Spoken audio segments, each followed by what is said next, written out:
हाल ही में global brain and spine care में doctor हार्दिक राजगुरु और उनकी टीम ने डॉक्टर रोहित कुमार और डॉक्टर अपराजिता सिंगापुर ने बांग्लादेश के एक जटिल लंबर स्पाइन सर्जरी रोगी का सफलतापूर्वक इलाज किया।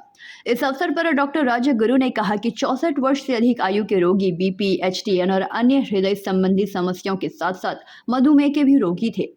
शुरुआत में हमने पाया कि रोगी चलने में असमर्थ था। गंभीर पीठ दर्द, अंगों में जलन, चलने में कठिनाई, झुनझुनी, सनसनी गति की सीमित सीमा जैसे लक्षणों के साथ जांच के बाद रोगी को अपनी पीठ को स्थिर करने के लिए सर्जरी कराने का निर्णय लिया गया। सफल ऑपरेशन के एक दिन बाद उन्हें छुट्टी दे दी गई। डॉक्टर राजगुरु ने यह भी कहा कि इस ऑपरेशन के लिए लंबर स्टेबलाइजेशन, न्यूरो नेविगेशन जैसी नवीनतम तकनीकों का उपयोग किया जाता है, जो इस तरह की सफलता में मदद करता है। और हमारी टीम बिना किसी पोस्ट ओटी जटिलताओं के ऐसे जटिल मामलों को हल करने में सक्षम रही। इस अवसर पर एक प्रश्न का उत्तर देते हुए डॉक्टर हार्दिक राजगुरु ने कहा कि वे प्रति माह औसतन 70 मस्तिष्क रीढ़ की सर्जरी और 240 आईपीडी रोगियों का इलाज करते हैं, जिनमें से 50% रोगियों का स्वास्थ्य साथी और अन्य संबंधित योजनाओं के तहत इलाज किया जाता है। साथ ही आर्थिक रूप से पिछड़े मरीजों को गुणवत्तापूर्वक इलाज उपलब्ध कराने में सहयोग के लिए IQ सिटी अस्पताल व मेडिकल कॉलेज प्रबंधन का आभार जताया। इसके अलावा वे global brain and spine care के तहत महीने में 3 से 4 मरीजों का इलाज करते हैं। उल्लेखनीय है कि डॉक्टर हार्दिक ने सफलतापूर्वक अपना प्रशिक्षण और DNB अपोलो अस्पताल राजगुरु चेन्नई से पूरा किया है और दुर्गापुर यूनिट में global brain and spine care के साथ काम किया है। जो भी गरीब जरूरतमंद पेशेंट हैं जिनको कि न्यूरो का और स्पाइन का अच्छा ट्रीटमेंट नहीं मिल पा रहा है, वो ट्रीटमेंट हम लोग इस ऐप के माध्यम से प्रोवाइड कराते हैं। पैन इंडिया बेसिस न्यूरो में काम देखते हैं। तो ऐसे ही अभी हम लोगों ने क्या कि पैन इंडिया बेसिस पर काम कर रहे हैं। अभी रिसेंटली हम लोग बांग्लादेश में हमने अप्रोच किया, तो वहाँ से ही पेशेंट हमारे पास आने शुरू हो गया। इसमें जैसे कि ये फजलुल जी हैं, जिनका कि ट्रीटमेंट सर ने किया। ये भी बाकी सर्जरी के बारे में सर एक्सप्लेन करेंगे क्या सर्जरी था, कैसे था। बट ये जो आपको जैसे उदाहरण देता हूँ, कोई यहाँ गांव का पेशेंट है, उसको अगर कल को स्पाइन सर्जरी कराना है या ब्रेन का कोई सर्जरी कराना है, तो उसके पास पहले क्या ऑप्शन था कि साउथ में किसी बड़े हॉस्पिटल में जाए, वहाँ इलाज कराएं। तो वहाँ खर्चा आप लोगों को भी मालूम है कितना खर्चा क्या होता है। तो उससे कई गुना कम खर्च में सारा ट्रीटमेंट यहाँ पर प्रोवाइड किया जा रहा है। हमारा खुद का अपना ऐप का सारा कुछ setup, equipment, OT staff, doctor, nursing, सब कुछ हमारा यहाँ अवेलेबल रहता है 24/7। और लोकली हम लोग ट्रीटमेंट प्रोवाइड कराते हैं, ये हम लोग IQ सिटी में प्रोवाइड कराते हैं, क्योंकि सारा कुछ हमारा खुद का अपना सेटअप है। तो ये उन्हें अस्पताल के साथ के अंदर विजिटिंग कंसल्टेंट हूँ और जो मेजर इंफ्रास्ट्रक्चर है, building, beds, more than 50% staff, OTs, ICU equipments, वो उनका है। जो एड ऑन है, जो एक्स्ट्रा ऑर्डिनरी चीज़ें, जैसे हो गया न्यूरो नेविगेशन, जैसे हो गया रेडियो फ्रीक्वेंसी मशीन, जैसे हो गया एंडोस्कोप्स, कुछ स्पेशल इक्विपमेंट्स, वो सब जो है वो हमने ये ऐप की ओर से अवेलेबल करा दिया। আস্তে আস্তে 8 মাসের মধ্যে মানে কারণ এই অবস্থা আসছে। এখন চিকিৎসা করে কেমন? এখন চিকিৎসা করা তো এখন তো শরীর দুর্বল, পরে এটা ফ্রি লাগতেছে। মানে ভালো হবে না। অপারেশন হয়েছে? অপারেশন হয়ে গেছে। মানে আগে যে কষ্টটা আপনি পাচ্ছিলেন এখন তো অনেকটা অনেকটা রিল্যাক্স হয়ে গেছে, কিন্তু সামনে মনে হয় এটা ব্যথা আছে, একটা সিজার করার পরে ব্যথা থাকে। আর ওই বছর অনেক রক্ত হয়ে গেছে, আর শরীর দুর্বল, কথা কানে বাজে, বুঝতে পারতেছেন। কিন্তু আগে যে সমস্যাটা ওইটা কম ছিল। অপারেশনটা কোথায় করবে? এই যে না না, কোন হাসপাতালে করবে? এই যে IQ সিটি করলো। স্যার IQ সিটির সঙ্গে কি এখন আপনারা আছেন? টোটালি বলতে পারি টোটালি। আচ্ছা, এই যে অ্যাপটা বলছেন, এই অ্যাপটার মধ্যে মানে কিভাবে আপনারা মানুষ এই করে মানে নিয়ে আসতেন লোক, এই অ্যাপের আপনার ফাংশনটা কি है? यहाँ पर अगर मैं बोलूँगा कि ऐप का जो है बेसिकली ये प्ले स्टोर में लाइव है। अच्छा, कोई भी नॉर्मल पेशेंट है, इसको डाउनलोड करके इस्तेमाल कर सकते हैं। और ऐप का जो मेन काम है, जो अच्छे टॉप के न्यूरो सर्जन्स हैं उनसे करें, ऐप को प्लेटफॉर्म पे लेकर आते हैं और पेशेंट को एक चॉइस मिलता है कि वो किस डॉक्टर को दिखाना चाहते हैं।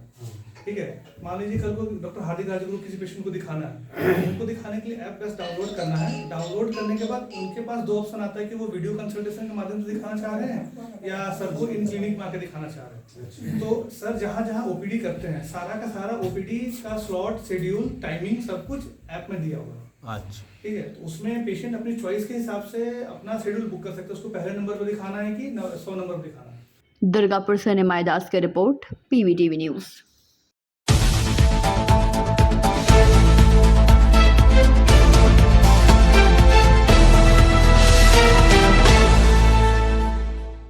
कंबल वितरण भगदड़ कांड में एसीपी रैंक के पुलिस की एक विशेष दल मंगलवार को आसनसोल गोधुली स्थित घनश्याम अपार्टमेंट में 46 तिवारी के आवास पर पूछताछ करने के लिए पहुंची, लेकिन पुलिस के इस विशेष दल को बेरंग वापस लौटना पड़ा क्योंकि दूसरे दिन भी 46 तिवारी के आवास पर ताला लगा हुआ था। इससे पहले सोमवार को आसनसोल उत्तर थाना पुलिस 46 तिवारी को पूछताछ कर नोटिस देने के लिए उनके आवास पर गई थी, लेकिन उस दिन भी ताला लगा हुआ पाया तो पुलिस ने नोटिस को उनके घर के दरवाजे पर चिपका दिया। हालांकि पुलिस के लौटने के बाद लगभग 11 बजे 46 तिवारी के पति पूर्व मेयर सह भाजपा नेता जितेंद्र तिवारी ने अपने ट्वीट पर ट्वीट करते हुए लिखा कि हम लोग बंगाल में जन्म लिए हैं और बंगाल की धरती की गोद में ही मरेंगे, बंगाल छोड़कर जाने वाले नहीं। इससे पहले उन्होंने सोमवार को कहा था कि जिस बच्ची की भगदड़ में मौत हुई है उस बच्ची से उनकी पत्नी को गहरा लगाव भी था। इस घटना के कारण वह मानसिक रूप से टूट चुकी हैं, उनका इलाज चल रहा है।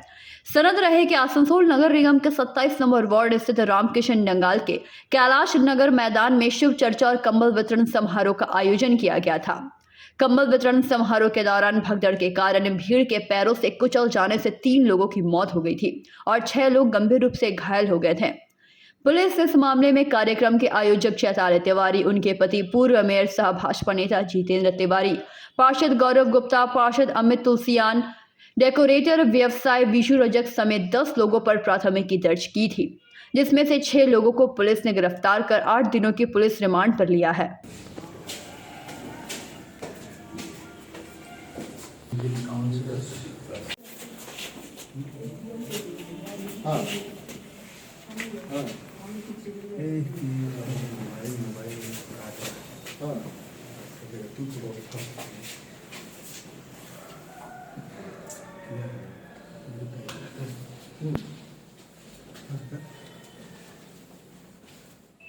आसनसोल से संतोष मंडल की रिपोर्ट, PVTV न्यूज़।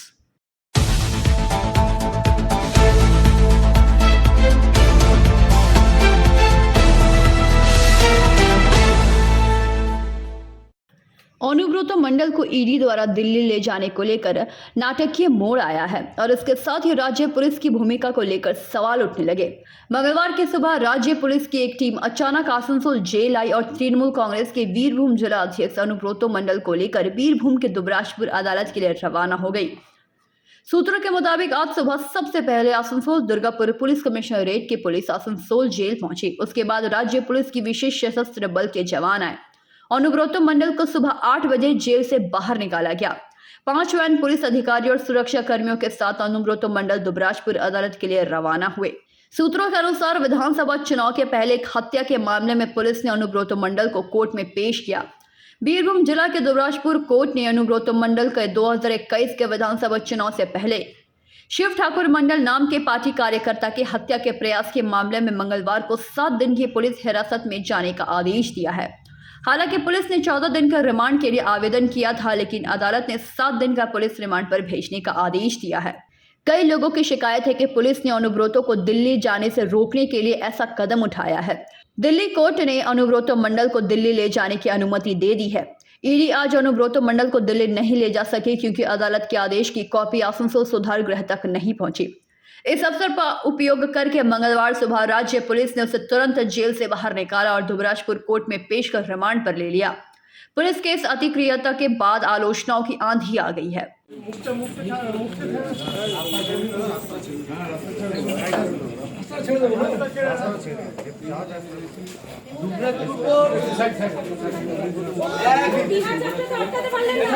কি বলবেন দাদা, কি বলবেন দাদা, কি বলবেন বলেছে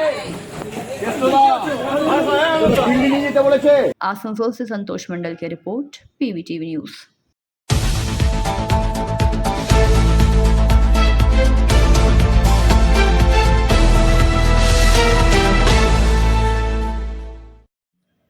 दुर्गापुर के डीवीसी मोड़ के समीप खटाल में सोमवार की देर संध्या भारतीय जनता पार्टी युवा मोर्चा के नाम पर कुछ युवकों द्वारा मवेशी के वाहनों को रोककर गौ तस्करी के आरोप लगाते हुए हंगामा मचाया।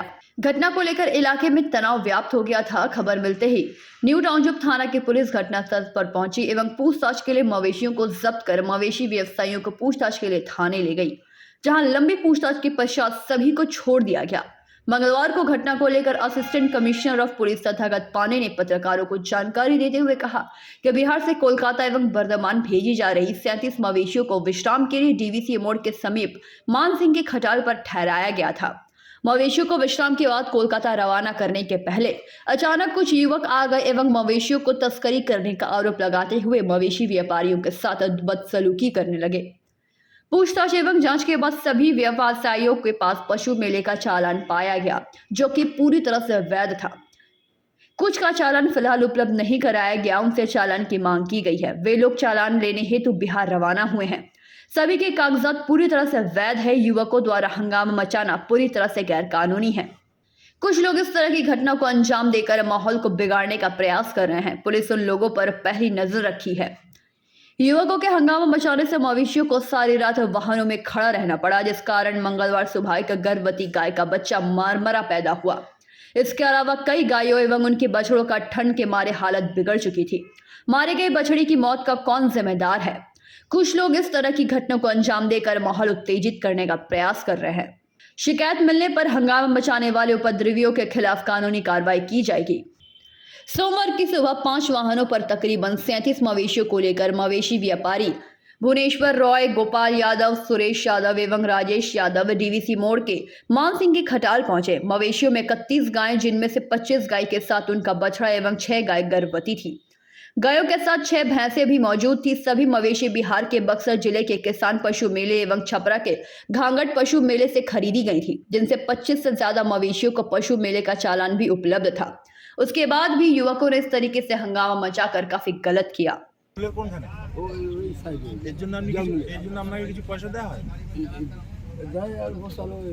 কত টাকা দেয়? কত টাকা দেয় এক একটা গরু? কিতনা দেতে हैं? 50 এক এক গরু का 50। ওটা কিসে করে নিয়ে যান আপনি? ভ্যানে করে বাছুর নিয়ে যায়, যেগুলো মরে যায়, এগুলো মরে যায়। ট্রান্সপোর্টে ছিল আস্তে আস্তে যেগুলো মরে যায়। মানে কতদিন ধরে এটা চলছে এখানে? বেশি হয় না, মাঝে আসে কোনো দিনে আসে, মোটামুটি 5 মাস 6 মাস হলো না ওরকম। তাও एक डेढ़ साल दिन ही होता है, कभी आता है कभी नहीं।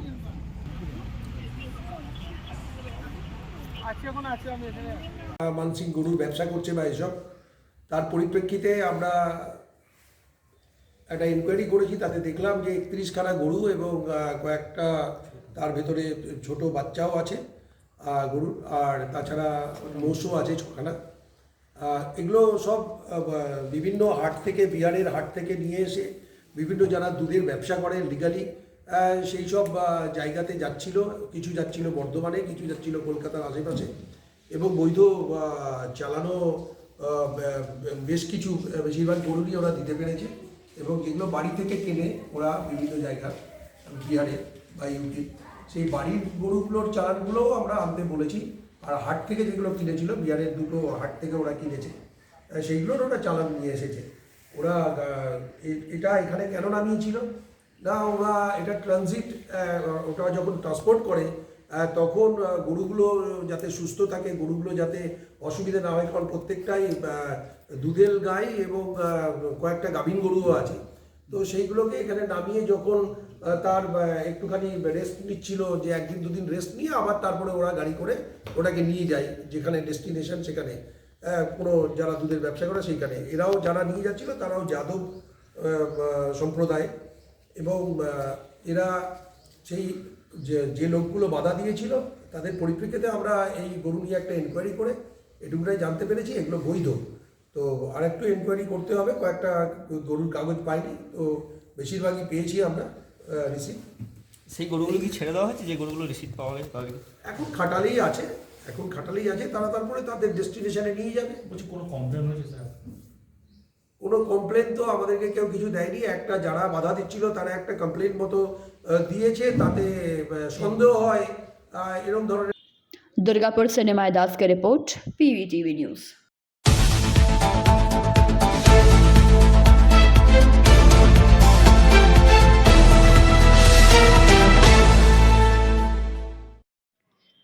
ईसीएल में चल रहे खान सुरक्षा सप्ताह के अंतर्गत कनस्तोड़िया क्षेत्र में खान सुरक्षा महानिदेशालय पूर्वी क्षेत्र के अधिकारियों की मुख्य उपस्थिति में मंगलवार को पड़सिया कोलियरी एवं नॉर्थ सियारसोल OCP में खान सुरक्षा संबंधी विधिवत निरीक्षण किया गया। गौरतलब है कि 24 दिसंबर तक चलने वाले इस विशेष सप्ताह के दौरान कंपनी के सभी कोलियरियों का खान सुरक्षा संबंधी निरीक्षण किया जाता है तथा इसमें उत्तरोत्तर अभिवृद्धि हेतु आवश्यक कदम उठाए जाते हैं। साथ ही इस मौके पर खान सुरक्षा संबंधी कई प्रतियोगिताएं भी आयोजित होती हैं, जिनके विजय प्रतिभागियों को सम्मानित भी किया जाता है। इसके साथ साथ उन कोलियरी व क्षेत्रों को भी पुरस्कृत किया जाता है जहां खान सुरक्षा संबंधी सभी मानकों का समुचित अनुपालन हो रहा है। इस मौके पर क्षेत्रीय महाप्रबंधक अनिल कुमार सिन्हा ने कई बातें कही। साथ ही उन्होंने खान सुरक्षा सप्ताह की सफलता की कामना करते हुए खान सुरक्षा महानिदेशालय के अधिकारियों के साथ साथ निदेशक मोहम्मद अंजर आलम, श्रीमती आहुति स्वाई व निदेशक परियोजना व योजना NK सिंह के प्रति धन्यवाद ज्ञापन किया, जिनकी प्रतिबद्धता का प्रतिफल लिए है योजना। साथ ही उन्होंने महाप्रबंधक संरक्षा ECL श्री NK साहा तथा खान सुरक्षा के लिए प्रतिबद्ध सभी के प्रति आभार व्यक्त किया। अरे पुलिस ने बितांदा কথা না রিপোর্টার খুলে ঢুকছি এগুলা দিচ্ছে না তাহলে বড় মারি রে ওই রঙিন যাস না রে ওকে আমাদের খাতা সেফটির সঙ্গে জড়িয়ে আছে তুই খাতা সেফটি টাকা বিক্রি করে নিজেকে ধ্বংস করছিস তুই বড় জানিস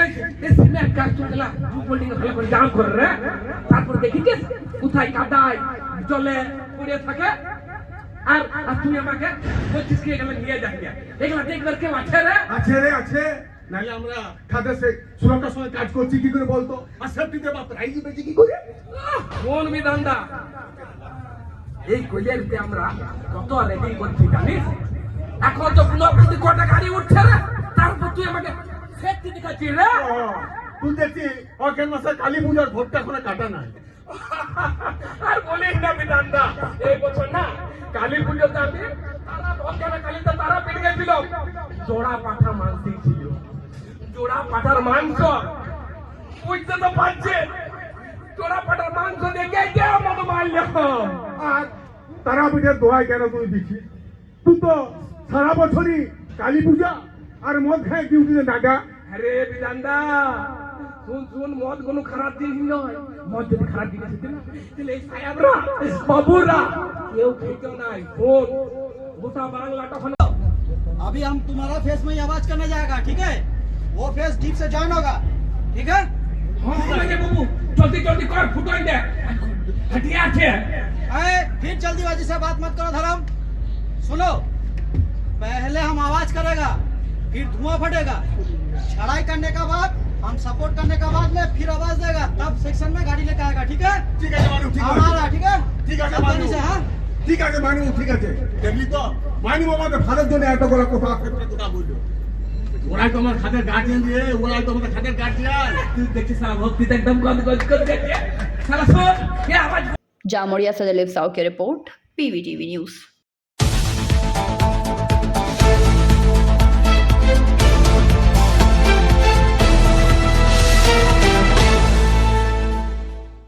आदिवासियों के उत्थान के लिए सरकार द्वारा कई योजनाएं चलाई जा रही हैं।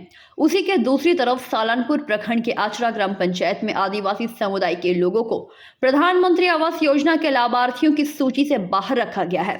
मामला आचरा पंचायत के तवाडीही, कुंडलपाड़ा, जोड़बाड़ी, मालबहाल, नतून बस्ती गांव की है, जहां आदिवासी समुदाय के लोगों को पंचायत द्वारा PM आवास योजना के लाभार्थियों की सूची से बाहर रखा गया है, जिसको लेकर आदिवासी समुदाय के लोगों ने रोष व्यक्त करते हुए मंगलवार प्रखंड BDO कार्यालय परिसर में प्रदर्शन किया एवं लिखित में प्रखंड BDO को शिकायत कर आचरा पंचायत के PM आवास योजना के 110 लोगों वाली पुरानी सूची को रद्द कर जांच करने की अपील की। आदिवासी समुदाय के लोगों ने संयुक्त BDO राजेश कुमार को ज्ञापन सौंप जल्द विषय को लेकर जांच करने की अपील की है। आदिवासी समुदाय के लोगों की शिकायत है कि आचरा पंचायत के 3 व 4 सांसद के आदिवासी समुदाय के लोगों का नाम पंचायत के PM आवास योजना की सूची से बाहर रखा गया है। यहां तक कि पूरे पंचायत में एक भी आदिवासी परिवार को आवास योजना के लाभार्थियों की सूची में नहीं रखा गया। आचरा पंचायत के 110 लोगों के लिए आवास योजना की सूची तैयार की गई है, जिसमें से कुछ के पक्के घर पहले से ही हैं। साथ ही एक ही परिवार के 4 लोगों को सूची में रखा है। आदिवासी समुदाय की मांग है कि मामले को लेकर तुरंत जांच हो एवं सूची को रद्द कर नई सूची बनाई जाए। वहीं मामले को लेकर बीडीओ अदिति बोस ने उन्हें आश्वासन दिया है कि मामले को उच्च अधिकारियों को बताया जाएगा एवं जांच की जाएगी। वहीं आदिवासी समुदाय के प्रदर्शन की खबर पाकर सालानपुर थाना के रूपनारायणपुर पहाड़ी पुलिस द्वारा स्थिति को नियंत्रण में रखने के लिए बीडीओ कार्यालय परिसर में पुलिस बल की तैनाती भी की गई थी। दोनों का उठाइए এটা আছড়া জিপি নিয়ে আজকে যে ডেমনস্ট্রেশন দেওয়া হলো বিডিও সাহেবকে, এটা হচ্ছে আছড়া জিপি যে পিএম আবাস যোজনা 2019-এ যেটা সার্ভে লিস্টটা হয়েছিল, তখন ওই 2 সংসদের মেম্বার ওই লিস্টটা দেখে ওরা অবজেকশন করেছিল। অবজেকশনের মূল কারণটা হচ্ছে যে আছড়া জিপি 3টে সংসদের টোটাল লিস্ট আছে, কিন্তু 2টো সংসদের একটাও লিস্ট নেই। সে আপিল করার সত্ত্বেও কিন্তু তার মাধ্যমে লকডাউন পড়ে যায়। হ্যাঁ, সরকারি সমস্ত স্কিম বাতিল করা হয়। লকডাউন পরে যখন এটা চালু হলো, তখন এখন দেখা যাচ্ছে পুনরায় যে 110টা লিস্ট ছিল, সে 110টা লিস্টের নাম এসছে। এরা যেটা লিস্ট করেছিল সে লিস্ট থেকে একটাও নাম এলো না। অতএব যে লিস্টে 110টা লিস্ট আছে, সে লিস্ট থেকে এসটি কোনোবার পঞ্চায়েতে অ্যাক্টিভ নেই। কি আলনাডি আছড়া জিপিতে কি অ্যাক্টিভ আদিবাসী নেই, এটার বড় সে উপলক্ষে আজকে ডেমনস্ট্রেশন দিলাম। নতুন যে 145টা আজকে লিস্ট দেওয়া হলো বিডিও ম্যাডামকে। হ্যাঁ, বিডিও সাহেব আশ্বাস দিলেন যে পুনরায় এই লিস্টের ভিত্তিতে আমি এটা পাঠাবো। হ্যাঁ, পাঠিয়ে তারপরে তারপরে এলে আমি প্রত্যেকটা মানুষের আমি করে দেবো। কোন কোন জায়গার যে নাম মূল নেই, কোন কোন জায়গায় যাওয়ার? একটা হচ্ছে তোমার জোরবাড়ি, হ্যাঁ, একটা হচ্ছে মালবহাল, কন্ডলপাড়া, ডাবাড়ি আছে, সব এই 4টে, হলুদ কানাল, আর একটা হলুদ কানাল, 5টে। আজকে 145 জনের নামটা দেওয়া হয়েছে। হ্যাঁ, 145 জনের নামটা দেওয়া হয়েছে। কি আশ্বাস পেলেন? আশ্বাস পেলাম বিডিও ম্যাডাম এটা বললে ফর্মালিটিস এখন যেটা করবে বিডিও ম্যাডাম বলছে, বিডিও ম্যাডাম আমি তো এখান থেকে ডাইরেক্টলি করতে পারবো না, প্রসেসিং আমি পাঠাচ্ছি এটা। হ্যাঁ, পাঠিয়ে তারপরে এখন ও কিন্তু অ্যাপ্রুভে না আসা পর্যন্ত আমি এটা কোনো কথা দিতে পারছি না। হ্যাঁ, তো আশ্বাস রাখো যে এই সমস্ত যেগুলো নামগুলো দিয়েছে সব বলে আমি করার চেষ্টা করব। আপনার নাম? আমার নাম হচ্ছে জয় হাঁসদা, সালানপুর ব্লকে এসটি সেলের प्रेसिडेंट। सालानपुर से राहुल तिवारी की रिपोर्ट, पीवीटीवी न्यूज़।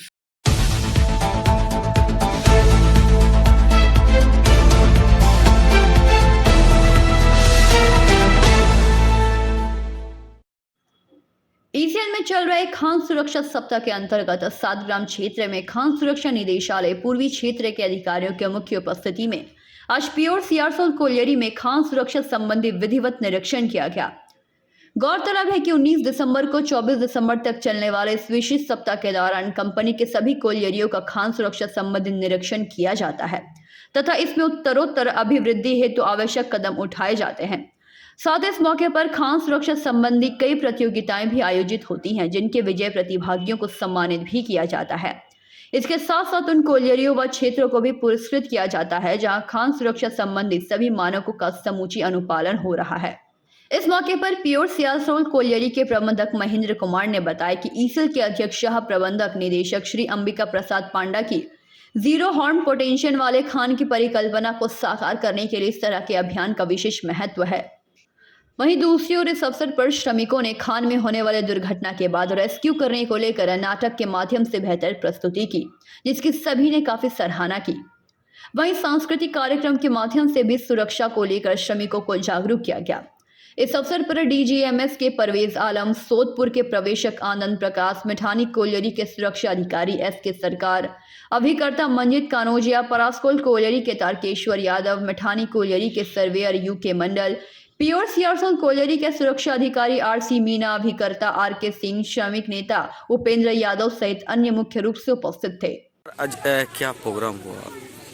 ये प्रत्येक वर्ष जो है से खान सुरक्षा सप्ताह मनाया जाता है, जो हर सब्सिडारी का अलग अलग डेट में मनाया जाता है। ईसीएल का अभी 2022 का 19 दिसंबर से लेकर 24 दिसंबर तक मनाया जा रहा है। तो एक कॉलेजी का टीम जो है से दूसरे कॉलेजी में जा कर के इंस्पेक्शन करते हैं और सुरक्षा के मानकों का अवलोकन करते हैं कि इसमें कहाँ क्या कमी है उसको उजागर करते हैं, पॉइंट करते हैं, उसको मार्किंग करते हैं और उसके अनुसार से उस पॉइंट को लोकल मैनेजमेंट ध्यान दे करके फिर उसको सुरक्षित करता है ताकि भविष्य में कोई दुर्घटना ना हो। ये एक्चुअली पूर्ण रूप से 100% जीरो एक्सीडेंट पाने के लिए हम लोग का ये प्रयास रहता है कि इसमें प्रचार प्रसार सुरक्षा के प्रति जो है से अधिक हो, लोग जागरूक हो, सचेत रहें, अपने काम के प्रति लापरवाही न बरतें और जितना सावधानी हो सके अपना, क्योंकि माइनिंग एक रिस्की जॉब है तो हर समय यहाँ हर कदम पर सुरक्षा रहता है।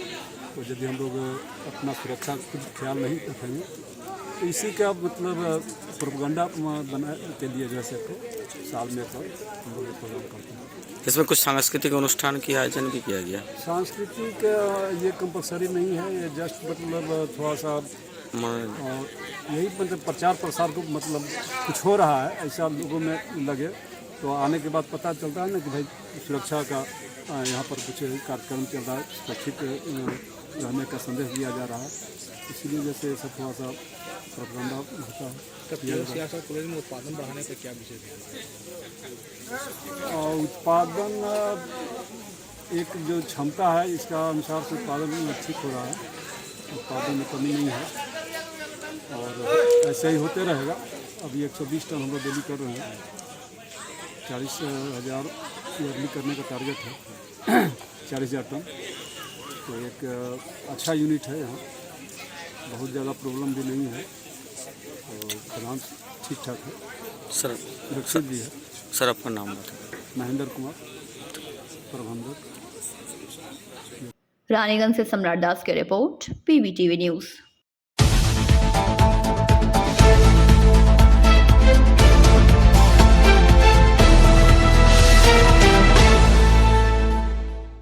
जैसे जैसे सर्दी का प्रकोप बढ़ता जा रहा है वैसे वैसे सर्दियों के कपड़ों की मांग भी बढ़ती जा रही है। इसी बात को ध्यान में रखते हुए नव किशोर प्रयास नामक संस्था के माध्यम से निःशुल्क कपड़ों का बाजार लगाकर आर्थिक रूप से पिछड़े लोगों की मदद करने की पहल की गई। रानीगंज के सियारसोल गोलबागान फुटबॉल मैदान में संस्था द्वारा अगर आपके पास है तो दे दो और नहीं है तो वे ले जाएं, ऐसा ही एक आह्वान से लोगों ने वस्त्र दान किया। संस्था की ओर से संजय प्रमाणिक ने बताया कि सामाजिक आर्थिक परिस्थितियों के कारण लाचार हो चुके लोगों के साथ खड़े होने के उद्देश्य से जागरूकता की भावना पैदा करने के लिए इस तरह की पहल की गई है। उन्होंने कहा कि कुछ दिन पहले विपक्ष भाजपा द्वारा कंबल दान के नाम पर फोटो खिंचवाने में व्यस्त थे और वहां बेबस लोग भगदड़ का शिकार हुए और कंबल लेने के दौरान 3 लोगों ने दम तोड़ दिया। यह बहुत ही दुर्भाग्यपूर्ण बात है। आयोजकों ने कहा कि उन्होंने खुले मैदान में अलग अलग लोगों से अलग अलग तरह के कपड़े एकत्रित किए हैं, लोगों के सामने उन्हें व्यवस्थित किया और जिन लोगों को इन सर्दियों के कपड़ों की जरूरत है वे इस मुफ्त बाजार में अपने लिए कपड़े ले जाएं, जिसके लिए उन्हें कोई भी फोटो खिंचवाने और कपड़े लेने की जरूरत नहीं। उन्होंने कहा कि इससे पहले वह क्षेत्र के छात्रों को पढ़ाने के लिए तरह तरह की किताबें संग्रह किया करते थे और जरूरतमंद छात्रों को दे दिया करते थे। इस बार उन्होंने सर्दियों के दौरान लोगों की मदद के लिए सर्दियों के कपड़े उपलब्ध कराने की पहल की। আমরা একটা গ্রুপ চলে, যে গ্রুপের নাম আছে নবকিশোর প্রয়াস। এর উদ্যোগে আমরা স্লোগান দিয়েছিলাম, যার আছে সে দিয়ে যান এবং যার নেই সে নিয়ে যান। এই স্লোগান দিয়ে আমরা প্রতি বছরই এই ধরনের কর্মসূচি করে থাকি। আমরা বস্ত্র বিনামূল্যে বস্ত্র বাজারের আহ্বান জানিয়েছিলাম মানুষের কাছে। এই অঞ্চলের শিল্পাঞ্চলের বিভিন্ন মানুষ বিভিন্নভাবে আমাদের বস্ত্র, তাদের পুরনো বস্ত্র, ব্যবহারযোগ্য ভালো বস্ত্র, তারপর আমরা নতুন বস্ত্র, জামা কাপড়, শীতবস্ত্র তারা আমাদেরকে দিয়ে যায় এবং সেইগুলো নিয়ে আমরা আজকের দিনটা স্থির করি এবং আমাদের এই যে গোলবাগান মাঠে আমরা বাজারের মতন বিনামূল্যে বাজার করি এবং এই অঞ্চলের যাদের প্রয়োজন, আমি গরিব বলবো না, আর্থিক দিক দিয়ে কিছুটা পিছিয়ে পড়েছে যে সকল মানুষ, সেই সকল মানুষরা এসছে, আমাদের মানুষজন এসছে, আমাদের বাড়ির আত্মীয় স্বজনরা এসছে, তারা এসে এখানে তার পছন্দের মতন জামা কাপড় যা ছিল তারা এটা নিয়ে গেছে।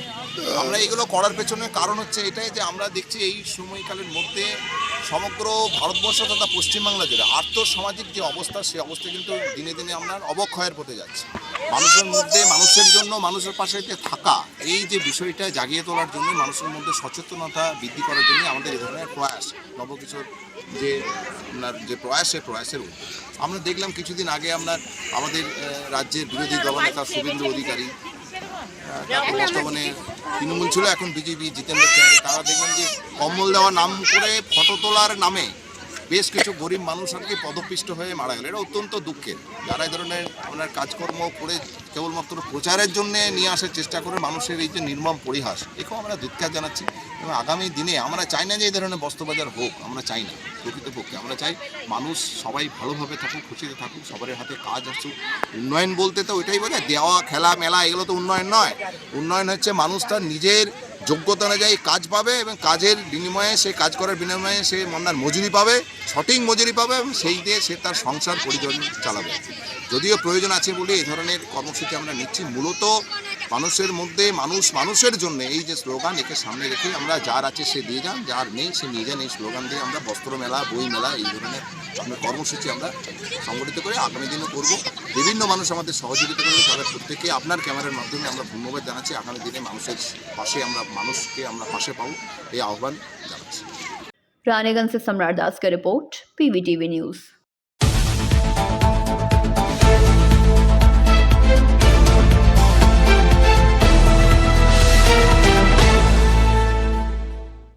दुर्गापुर के कोकोवन थाना अंतर्गत स्टेशन बाजार स्थित कांता क्लॉथ स्टोर में बीते 7 नवंबर को हुए भीषण चोरी मामले में शामिल 5 अपराधियों को मंगलवार दुर्गापुर महकमा अदालत में पेश किया गया, जहां सुनवाई के दौरान सभी को 9 दिनों के लिए पुलिस रिमांड पर भेज दिया गया है। पकड़े गए आरोपियों में राजस्थान निवासी सूरज चरपटा, हरीश ननाने, नीतीश चरपटा, विकास डामर एवं हरीश चरपटा शामिल है। आरोपियों के खिलाफ भदवी की धारा संख्या 461/369 आईपीसी के तहत मामला दर्ज किया गया है। अपराधियों को दमदम जेल से प्रोडक्शन वारंट के तहत दुर्गापुर लाया गया। पुलिस सूत्रों से मिली जानकारी के अनुसार दुर्गापुर के कांता स्टोर चोरी मामले में गिरफ्तार आरोपी राजस्थान गैंग के सदस्य हैं। पिछले दिनों हावड़ा में हुए सोने की दुकान चोरी मामले में गैंग के 4 सदस्यों को हावड़ा थाना के पुलिस ने पकड़ा था। पूछताछ के दौरान 5 अपराधियों में से एक अपराधी ने दुर्गापुर के कांता क्लॉथ स्टोर में चोरी की घटना को अंजाम देने की बात कबूल कर ली। हावड़ा थाना की पुलिस ने इसकी सूचना कमिश्नरेट पुलिस को दी थी। कमिश्नरेट पुलिस सभी अपराधियों को दुर्गापुर लाने हेतु प्रोटेक्शन वारंट के तहत अपील की थी। पुलिस सूत्रों का कहना है कि राजस्थान गिरोह के सदस्य बंगाल के विभिन्न जिलों में आपराधिक घटना को अंजाम देने हेतु सक्रिय हैं। गिरोह के सदस्य पिछले 7 नवंबर को दुर्गापुर स्टेशन संलग्न कांता क्लॉथ शोरूम में भीषण चोरी की घटना को अंजाम देकर फरार हो गए थे। थाना प्रभारी ने बताया कि आरोपियों को 9 दिनों की पुलिस रिमांड पर लिया गया है। रिमांड अवधि के दौरान चोरी कांड का पर्दाफाश किया जाएगा।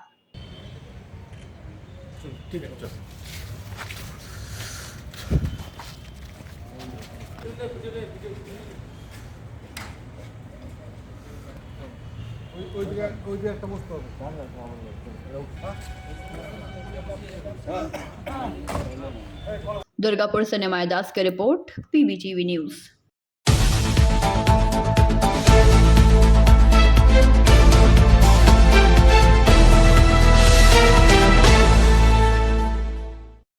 रानीगंज कोयलांचल के कुछ अंग्रेजी माध्यम के विद्यालयों में सीनियर कक्षा के छात्रों द्वारा बाहरी कुछ युवकों को लेकर जूनियर छात्रों पर विद्यालय के बाहर दबंगई करने की घटना लगातार प्रकाश में आ रही है।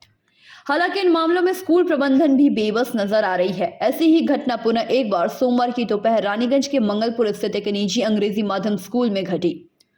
वार्ड नंबर 34 के राम मगान में रहने वाले स्कूल के 11वीं कक्षा के एक छात्र के साथ ऐसी ही घटना हुई। मंगलवार को छात्र और उसके पिता सह अन्य अभिभावक और रामबगान क्षेत्र के निवासियों ने उक्त अंग्रेजी माध्यम स्कूल के सामने विरोध प्रदर्शन किया और स्कूल के प्रिंसिपल से शिकायत की। छात्र ने बताया कि सोमवार की दोपहर करीब 1:30 बजे यह छात्र स्कूल की छुट्टी के बाद बस से घर लौट रहा था। इस दौरान स्कूल के सामने बस को स्कूल के 3 छात्र सह कई युवकों ने छात्र को बस से उतार दिया और मोटरसाइकिल पर बिठाकर ले गए। छात्र की शिकायत के अनुसार फिर वे उसे स्थानीय इलाके में एक सुनसान जगह पर ले गए और उसकी बुरी तरह पिटाई की। पिटाई करने के बाद उससे माफी भी मंगवाई और ये सारी बातें कैमरे में कैद भी की। आरोप है कि अन्य छात्र के साथ दूसरे छात्र के साथ प्रेम प्रसंग के चलते उन्होंने उसे बुरी तरह पीटा और प्रताड़ित किया। बाद में उन्होंने छात्र को छोड़ दिया। यह पहली बार नहीं हुआ है जब छात्र और उसके परिवार के सदस्यों ने शिकायत की। इससे पहले भी उन्होंने कुछ अन्य छात्रों को इस तरह से पीटा था और उनकी तस्वीरों को सोशल मीडिया पर साझा भी किया था। इस घटना से अभिभावकों में काफी उत्तेजना फैल गई है। साथ ही छात्र के परिवार के सदस्य आतंकित हो गए हैं। उन्होंने स्कूल के प्राचार्य को एक लिखित अनुरोध करते हुए छात्रों और उनके साथियों को प्रताड़ित करने के लिए उचित सजा की मांग की है। हालांकि इस संबंध में स्कूल प्राचार्य से बार-बार संपर्क करने पर भी कोई जवाब नहीं आया। गौरतलब है कि इस स्कूल के कुछ छात्रों ने हाल ही में नकली आग्नेयास्त्रों के साथ एक छोटा वीडियो भी बनाया था, जिनकी सूचना पुलिस को दी गई थी। उस समय पुलिस ने उन्हें पकड़ लिया और माता पिता को बुला लिया और कुछ दिन पहले इस स्कूल के कक्षा 4 के एक छात्र लापता हो गया था और उस वक्त भी स्कूल परिसर में काफी हंगामा हुआ था। चूंकि इस तरह की घटना मंगलपुर के इस स्कूल में कई बार हो चुकी है, ऐसे में माता पिता के मन में स्वाभाविक रूप से स्कूल को लेकर कई सवाल उठने लगे। उन्होंने स्कूल के माहौल पर भी सवाल उठाए। इन सभी घटनाओं के होते हुए भी पुलिस प्रशासन को कुछ भी जानकारी नहीं दी गई। कई अभिभावकों ने दावा किया है कि स्कूल की सुरक्षा व्यवस्था सही नहीं है। प्राचार्य को इस पर ध्यान देने की जरूरत है। बस रुकाया वहाँ पे साइड में, अब खड़ा के 3 जन बस में चढ़ा, कॉलर पकड़ के मेरे को उतार के लेके गया। हम पूछते रहे कि क्या हुआ मेरे को कुछ नहीं बोला। जबरदस्ती मेरे को बाइक पे बैठाया, यहाँ से लेके गया रनिंग स्क्वायर। वहाँ पे 8 से 10 लड़का था लोग, 3 से 4 लड़का लोग मिलकर हमको मारा है। और दिन फिर यहाँ पे पंजाबी में हमको ला के छोड़ दिए। फिर वहाँ पे 3-4 थप्पड़ मारा था। कौन कौन लड़का था? आयन अंसारी था, अरसलान था और था क्या बोलते विज्ञान था, सायन था और कुछ लड़का था जिसका ये लोग किस लिए मारा आपको? बिना मतलब ये लोग अपना दूसरे के साथ कुछ भी हुआ था, ये लोग आके हमको पकड़ के मारा है। नहीं, कारण क्या था? क्या कारण था? कारण क्या था? उसका कारण ये था कि मतलब वो लोग एक नवाज करके लड़का था, उन लोग से साथ कुछ बात हुआ था। ठीक, तो सामने अगर मैं हमसे नवाज कुछ पूछा था, हम उसको आंसर देते तो अरे कोई तो कारण होगा, बाताबाती का क्या कारण है? बाताबाती यही कारण था कि नवाज हमसे पूछा था कि तुम आयन को कहीं देखा था क्या एसएस भवन में? हम लोग हाँ देखे थे। तो फिर आयन से बात किया, नवाज किस था उसके साथ देखा था। क्या लड़की का क्या नाम है? छात्रा के साथ में हुआ घटना को लेकर के केंद्र करके हुआ है क्या? छात्रा के बीच में कुछ ऐसा था नहीं, वो लोग आपसी झमेला था, कुछ वो लोग अपना बदला निकालना था, तो बस उसका एक मुद्दा बनाया था, मतलब एक प्यादा बनाया था उसको। आपको किस लिए बोला, मारपीट किस लिए किया? कि हम नवाज को बोले थे कि हाँ हम आयन को देखे हैं बाहर लोग घूमते हुए। किसका? उन्होंने कोई लड़के का साथ? हाँ। तो उसी लिए मारपीट किया गया आपको? हाँ, उसी लिए हमको मारा। क्या बोला आपको? कि बहुत दलाली कर रहे हैं, बहुत ज्यादातर हो रहा है ना, तो इसलिए वो लड़का लोग भी क्या आपका स्कूल में ही पढ़ता है? कुछ लड़का हम लोग स्कूल में। आपको कोई बंदूक दिखाया था? नहीं, बंदूक को नहीं दिया, लेकिन हाथों से मारा था। अब बताइए आप वीडियो। हाँ, मार के वीडियो बनता था कि जैसे मान के चलिए किसी लड़का को टारगेट कर दिया गया है, कुछ लड़का लोग मिले, कुछ लड़का को टारगेट कर दिया, उसको लेके गया, जैसे वहाँ जैसे यहाँ पे खंडर है, हम 1-2 वीडियो देखे थे, एक लड़का को मिलकर 3-4 लड़का लोग मिलकर मारा था, उसका वीडियो बना के एक होता नहीं कि हाँ हम दिखाएंगे अपना। तुम्हारा वीडियो बनाया? हाँ, मेरा वीडियो बनाया था कल पूरा मारपीट का? मारपीट का वीडियो बना, प्लस पैर पकड़ के माफी मांगने के लिए बोल रहा था। वो वीडियो हर जगह अपना दोस्त में शेयर। तो फिर पैर पकड़ के माफी मांगने के लिए बोला था। हम लोग नहीं, हम कहीं मांगेंगे, फिर और मारा था। तो फिर एक लड़का आया, बोला कि माफी मांग ले, बात खत्म कर दे, फिर पैर पकड़ के माफी मांगवाया हमसे। बहुत ऐसे वीडियो करता है, इसको शेयर करता है, ये बनाता है क्या वो लोग? पहले का बनाया था। क्या वीडियो बनाया था? एक लड़का को मारा था वो लोग, और लड़की लोग को लेके कुछ वीडियो बना? ना, ऐसा कुछ नहीं वो लोग। ठीक है, वो दबा सोल्यूशन निकले सही सर, क्या वजह है, क्यों ऐसा हो रहा है? आप लोगों ने तभी बात किया, क्या कहा उन्होंने? प्रिंसिपल बोला कि हम इसको शट आउट करते हैं, एडमिट कार्ड नहीं देंगे लड़का लोगों को। तो ये तो स्थिति ऐसा नहीं है, इससे पहले भी क्या बंदूक सुने हैं क्या? यहाँ से बंदूक लेके लड़का लोग ऐसा किया है? ये स्कूल में सर ऐसा क्या है ना, स्कूल में बहुत सारा लापरवाही है कि बहुत सारा बच्चा लोग किसी को भी उठा कर लेकर जाता है, मारता है, किसी को भी जोर जबरदस्ती करके। बहुत तरह का यहाँ पर गुंडागर्दी होता है सर स्कूल में, ठीक है ना। यहाँ का बच्चा लोग बहुत तरह का दबंग टाइप करता है, बहुत तरह लोकल बच्चा लोग है जो लड़का को उठा कर लेकर जाता है, मारता है। और बस हम प्रिंसिपल से यही हम लोग का अनुरोध किया है कि आप जल्द से जल्द गार्जियन को उसका लड़का को बुलाइए और जल्द से जल्द इसको काम को आप करवाइए कि अंता ऐसा गुंडागर्दी यहाँ स्कूल के आसपास। ये जो आप आरोप लगा करके इस तरह से हरकत करते हैं, ये जो स्कूल का बच्चा लोग है जो दूसरे अपना दोस्त यार को बुलाकर इस तरह गुंडागर्दी करते हैं, जैसे कोई ये जो लड़का लड़की का भी बहुत सारा ये सब झगड़ा चलता है, आप उसके साथ घूम रहे हो, इसके साथ कर रहे हो, तो इस कारण से लेकर बच्चा लोग एक दूसरे के ऊपर में अटैक करते हैं, मारते हैं और कुछ भी कर सकते हैं ये सब। अभी तो धमकी दे रहे थे बच्चा को कि तुम अगर बोलेगा तो तुमको मारेंगे। कोई डर है आप लोग का मन में? हाँ, डर तो है सर कि कहीं ऐसा उठा कर लेकर गया, अगर हम अभी कहीं कंप्लेंट कर रहे हैं तो आइंदा फिर हमको मेरा भाई को उठा के फिर ले जाकर मार सकते हैं सर। हमको बहुत सारा डर है इस सब बच्चे के ऊपर में कि इसको कभी भी उठा के मार सकते हैं। क्या नाम आप लोगों ने पुलिस किया है? हाँ, हम लोग पुलिस को, हम लोग 34 number ward councillor Jyoti Singh ji को हम लोग बोले थे कि वो थाना में कंफर्म किए हैं। वो पुलिस आई भी थी, क्या बात हुआ प्रिंसिपल से वो हमको नहीं बता पाए। नहीं, आप लोगों ने कोई लाई नहीं, है अभी तो कंप्लेन हम लोग ऐसा कुछ नहीं किए हैं। डायरी में प्रिंसिपल डायरी हमने नोट किया है। नहीं, हम लोग थाना में अभी तक से कोई कंप्लेन नहीं किए हैं। बस अपना माननीय ज्योति सिंह जी को हम लोग बोले हैं, वो अपना काम कर रहे हैं। एक बात बोलते हैं, हम देखते हैं और देखिए आगे की प्रतिक्रिया क्या होता है। हम लोग कुछ क्या नाम हो आपका? हमारा नाम संदीप यादव होगा। কি দেখলি তাহলে? অন্যই ছিল না। কি তবু আমি ভালো ছেলেকেলা কি কোনো বন্দুক নিয়েছিল? না। কিরকম করে নামালো তোরা? তুই তো গেটের সামনে ছিলি। কিরকম করে নামালো? টেনে টেনে? তুই মানা করলি না কি বলছিলি? হ্যাঁ, ফট করে চেপে চলে গেল। ছেলেটাকে বস করে নিল? আচ্ছা, এটা নিজে চলে গেল? হ্যাঁ, কোনো কিছু জানে। কজন ছেলে ছিল ওরা? দুজন না চারজন ছিল। কিসে করে ছিল ওরা? বাইক। কি বাইক? ওই বুলেট ছিল। বুলেট করে? কি নাম তোমার? Bureau report, PBTV news.